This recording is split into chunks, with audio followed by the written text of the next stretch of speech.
디도서 3장 1절에서 2절 말씀을 보도록 하겠습니다. 너는 그들로 하여금 통치자들과 권세 잡은 자들에게 복종하며 순종하며 모든 선한 일 행하기를 준비하게 하며 아무도 비방하지 말며 다투지 말며 관용하며 범사의 온유함을 모든 사람에게 나타낼 것을 기억하게 하라. 아멘.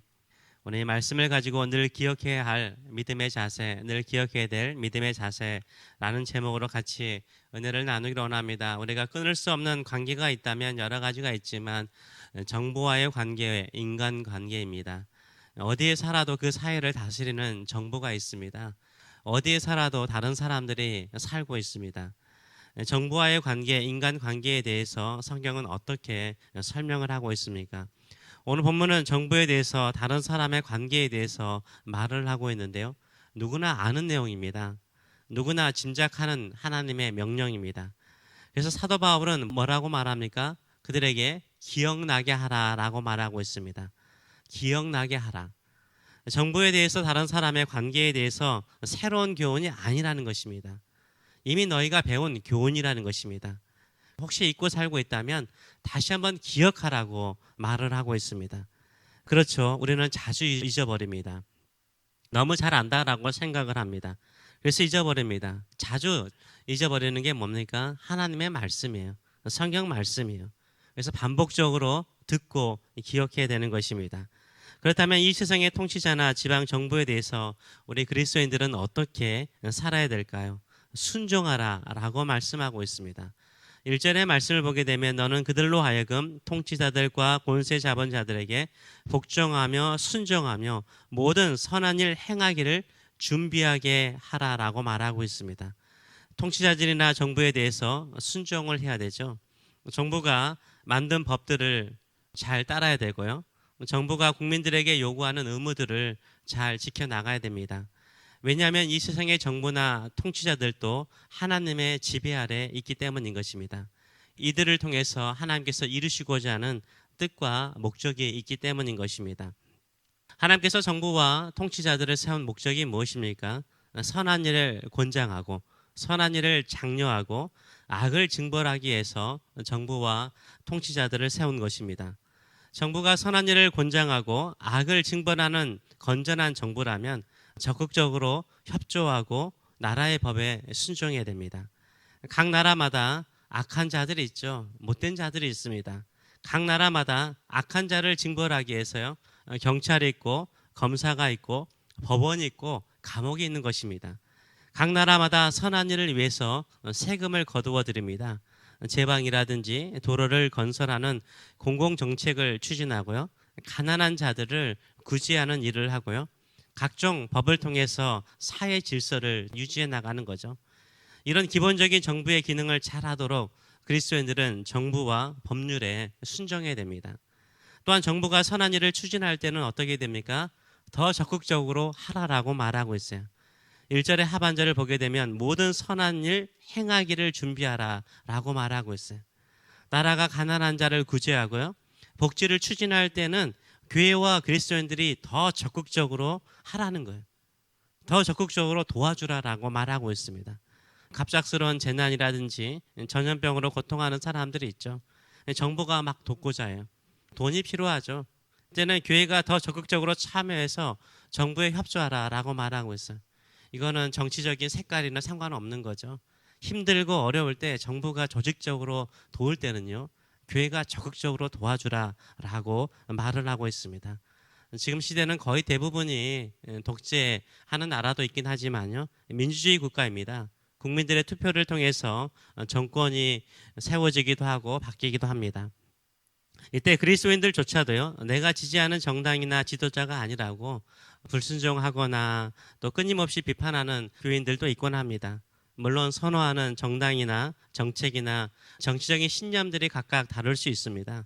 이때 우리는 하나님의 말씀에 순종하기보다는 지금까지 내가 따르고 선호했던 정치 신념으로 살아가는 경우를 보게 됩니다. 그래서 뭐하라고 말합니까? 기억하라는 거예요. 기억나게 하려고 이것을 가르치라는 거예요. 아무리 너희의 정치적인 색깔과 네가 속한 정당일지라도 세상 사람들이 정치적인 신념을 가지고 살지라도 거기에 따라 살지 말고 하나님의 말씀에 순종하라는 거예요. 이 땅의 모든 것을 주관하신 하나님을 믿고 그 나라가 정치자가 하나님의 선한 뜻을 이룰 수 있도록 기도하고 순종하라라고 말씀을 하고 있습니다. 그들이 악합니까? 하나님이 반드시 심판할 줄 믿습니다. 그러나 기본적으로 정부의 기능, 선한 일을 권장하고 악한 자를 징벌하는 기능을 제대로 할 수 있도록 순종해야 되는 것입니다.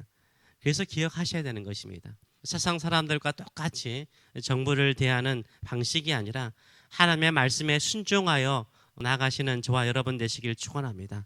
우리가 어떤 정부를 비판하더라도 그것이 나의 정치적인 색깔에 대한 기준인가 하나님의 말씀에 따라 내가 행동하는 것인가 항상 판단할 필요가 있는 것입니다.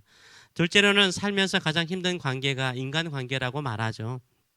사람을 만나면 힘을 얻는 사람이 있는가 하면 사람을 만나면 상처와 갈등을 경험하면서 사람 만나는 것을 두려워하는 사람들도 있곤 합니다. 직장 생활에서 가장 힘든 관계가 또 인간관계라고 주로 말을 합니다.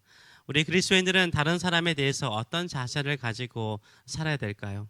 어떤 사람이 나를 비방하고 모함하고 따돌릴지라도 우리 성도들은 그들에 대해서 어떤 마음의 자세를 가져야 될까요?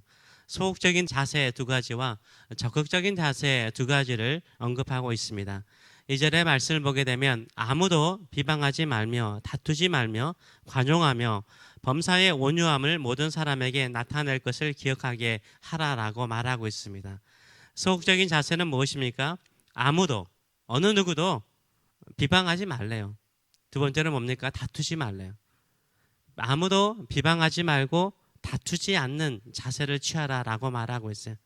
내 스스로 먼저 적을 만들지 말라는 거죠. 대적을 만들지 말라는 거예요. 적이 생기는 것은 내가 그 사람을 비방하고 그 사람하고 싸우려고 하면은요, 그 사람이 적이 돼버립니다. 그 사람을 비방하지 않고 싸우려고 하는 마음이 없으면요, 내 마음이 평안하죠. 그 사람이 나를 비방하고 나에게 싸움을 거는 것을 우리가 막을 수는 없습니다. 나를 미워하는데 내가 어떻게 막을 수 있겠어요? 내가 비방하는 것을, 내가 남을 비방하는 것은 하지 않을 수 있습니다. 내가 그들과 싸우지 않고자 하는 마음을 갖는 것은 내가 할 수 있는 것입니다. 그래서 아무도 비방하지 말래요. 아무하고도 싸우지 말래요. 늘 말씀드리지만 악한 사람을 이기려고 하는 사람, 나를 비방하고 나에게 싸움을 거는 사람은 악한 사람이죠. 나쁜 의도를 가지고 싸우는 사람들이 많아요. 근데 그 사람을 이기려고 하면 어떻습니까? 내가 그 사람을 이기려면 반드시 그 사람보다 더 악해져야 돼요. 싸움에서 이기려면 더 강해져야 되잖아요. 악한 사람을 이기려면 더 악해져야 돼요. 이건 성경이 원하는 것이 아니잖아요. 우리가 더 악한 사람 되어서 이긴들 무슨 소용이 있겠습니까? 그런 사람 되지 말라는 거예요. 괜히 나에게 시비를 걸고 싸움을 거는 사람이 있습니까? 그러면 그 사람이 원하는 거 주세요. 내 생명 아니라면 그냥 주세요. 예수님께서 산상수훈에서 오리 좀 가게 하면 십리도 가져라. 겉옷을 달라 그러면 네 속옷까지 주는 마음 가져라. 오른밤 때리면 왼밤도 때리는 마음의 자세를 가져라, 이렇게 말씀하셨어요. 이렇게 악한 사람에게 시비를 걸면 그냥 미안합니다 인정해버리고 그 사람을 떠나는 게 좋은 거예요. 인간관계의 적극적인 자세는 무엇입니까? 관용하며 범사의 온유함을 모든 사람에게 나타낼 것이라 라고 말하고 있습니다. 관용은 무엇입니까? 친절을 말합니다. 가장 친절한 태도는요, 말에 있습니다. 친절한 태도 가운데 하나가 얼굴 표정도 되게 중요하지만요, 존댓말을 쓰는 것이 중요해요. 내가 마음을 다스릴 수 없고 이 사람이 시비를 걸고 싸움을 걸고 뭔가 관계가 어색하면요, 존댓말을 쓰세요. 존댓말이 참 좋습니다. 말부터 친절하게 대하면요, 그 사람이 우리를 함부로 대하지 않습니다. 또 온유함은 무엇입니까? 겸손함을 말합니다. 자기를 낮추고 겸손하면 적이 생기지 않죠. 오만하고 교만하면요, 미워하는 사람이 많아요. 오만하고 교만하지 마세요. 겸손하게 온유함으로 나가세요. 이 온유함은 우유라든지 물로도 많이 비유를 하곤 합니다. 인간관계에서는 물이 되셔야 돼요. 부드러운 사람이 되셔야 됩니다. 부드러운 사람이 되셔야 돼요. 부드러우면 약하게 보일 수도 있습니다. 그러나 물은 생명력이 있잖아요. 물이 있는 곳에 생명이 있잖아요. 지난주에 얼마나 더웠습니까? 근데 식물들이 막 죽어가는데 물 조금만 줘도 그냥 확 살아나잖아. 인간관계를 살리는 방법은요, 온유함, 부드러움이에요. 물과 같이 부드러움으로 대하시는 저와 여러분 되시길 축원합니다. 왜 우리가 정부에 순종하고 인간관계에서 이런 마음의 자세를 가지고 살아야 됩니까? 하나님의 뜻이 이루어지기 위한 것이에요. 이 땅에 악한 자를 징벌하는 정부가 될 수 있도록, 선한 자, 약한 자들을 돕는 정부가 될 수 있도록 늘 기도하며 그 일에 힘쓰시는 저와 여러분 되시기 바랍니다. 인간관계 힘들죠. 어려워요. 쉽지 않는 것 압니다. 그래서 기억하세요. 나의 방법이 아니라, 세상의 방법이 아니라 하나님의 방법, 하나님의 교훈을 따라서 관용함으로, 온유함으로, 친절함으로 나가시는 저와 여러분 되시길 축원합니다. 기도하겠습니다. 살아계신 하나님 아버지, 은혜를 감사드립니다. 사람을 가장 잘 아는 분이 누구시겠습니까?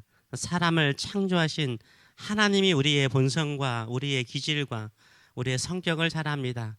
하나님, 이 세상의 악한 자들은 끊임없이 우리를 괴롭히는 것을 즐겨하고 좋아합니다.